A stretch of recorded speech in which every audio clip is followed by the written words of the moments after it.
Cita-cita itu kadang muncul karena pengaruh lingkungan. Semisal kalau kita hidup di lingkungan beragama, maka kita bisa termotivasi pengen jadi penghafal Quran, jadi ustadzah, pengemban dakwah. Terus kalau kita hidup di lingkungan tim medis, semisal keluarga kita basicnya orang-orang kesehatan, maka kita kemungkinan pengen jadi orang kesehatan juga. Kebanyakan sih yang aku lihat pengen jadi dokter ya. Cuma sebagai guru ngaji, pelajaran yang aku ambil akhir-akhir ini, kalau bisa jadi keduanya kenapa enggak? Kan kita bisa jadi pengemban dakwah untuk menolong agama Allah, sekaligus jadi nakes untuk menolong hamba Allah yang berpemikiran cemerlang, berkarakter, dan berpendidikan. Bukan dikit-dikit ngeluh, males, dan menolak jadwal gitu aja. Kalau kita belajar agama dalam kelas doang tanpa mau melihat realitas, maka kita sulit mengamalkan ilmu yang kita pelajari dan hafalkan. Contoh, beriman kepada qada dan qadar, ikhlas akan kematian orang terkasih, orang tua, karir yang gak sesuai ekspektasi. Ya, meskipun gak harus jadi dokter juga, tapi banyak realitas didapat dari adaptasi dengan masyarakat serta menyaksikan kejadian di sekitar kita. Ada pengakuan dari salah satu dokter yang apa-apa bilang Allahu Akbar, apa-apa istighfar, apa-apa ngomongin soal kematian. Bahkan pengen ngomelin malaikat Israel tuh dia berani, karena kadang pasiennya tiba-tiba asistol di waktu yang bersamaan saat si dokter sedang mengatasi pasiennya satu-satu.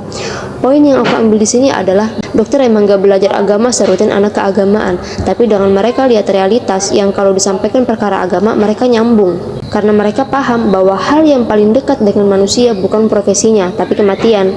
Ya gimana gak yakin ya, orang mereka tiap hari lihat realitas, tiap hari ketemu orang sakit, tiap hari lihat kesedihan keluarga pasien, bahkan mereka juga harus terbiasa dengan kematian. Satu lagi pelajaran yang aku dapat dari dokter ini, mereka disiplin ya, bener-bener korban waktu, keluarga, bahkan fisik pun dikesampingkan demi nolongin pasien.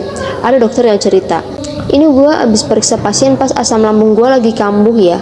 Please, mereka semengabdi itu, bahkan jadwal jaga pun gak ada penolakan bagi mereka. Entah itu pagi, malam, siang, jam 2 subuh, mereka benar-benar seberkorban itu untuk menolong hamba Allah, mengabdi kepada masyarakat. Padahal gajinya juga menyedihkan jika dibandingkan dengan perjuangannya.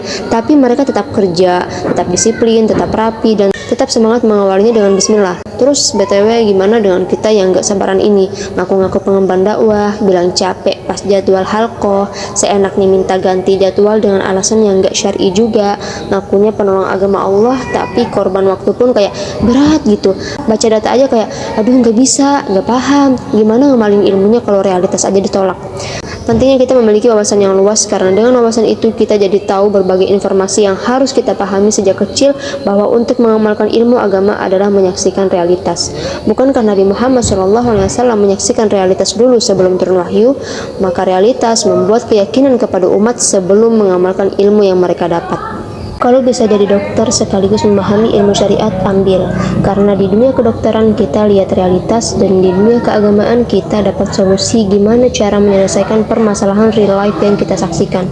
Dari situ kita otomatis ngamalin secara langsung tanpa harus dikit-dikit ngeluh, dikit-dikit males. Karena kita udah biasa disiplin, berkorban, bahkan berjuang demi bangsa, negara, serta agama. Kita bisa jadi hamba terbaik dengan memanfaatkan ilmu yang kita punya, yaitu nolongin orang dan nolongin agama Allah. Sama satu lagi, kaya. Please, buat kalian yang masih jomblo atau kalau bisa yang masih SD, coba belajar cari duit dari sekarang. Terserah mau jualan cireng kek, kacang dititip di kantin kek, atau kalian gali skill yang dimana dengan skill itu bisa ngasilin duit. Contohnya belajar menjahit. Asli ini cukup melatih kecerdasan. Atau kalau kalian skillnya rebahan, coba bikin konten yang benar. Terserah mau konten apa aja, yang penting punya makna.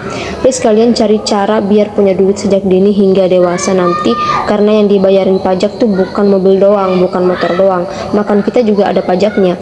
Kalau mau hidup enak, sukses berkarir, berpendidikan tinggi, dan benar-benar jadi orang bermanfaat kapanpun dan dimanapun, usahakan gali skill, belajar cari duit, buang gengsi jauh-jauh karena itu sampah bagi seorang petarung. Jangan ada yang bilang kalau udah ditakdirkan miskin, ya gimana, percuma juga cari uang pontang-panting.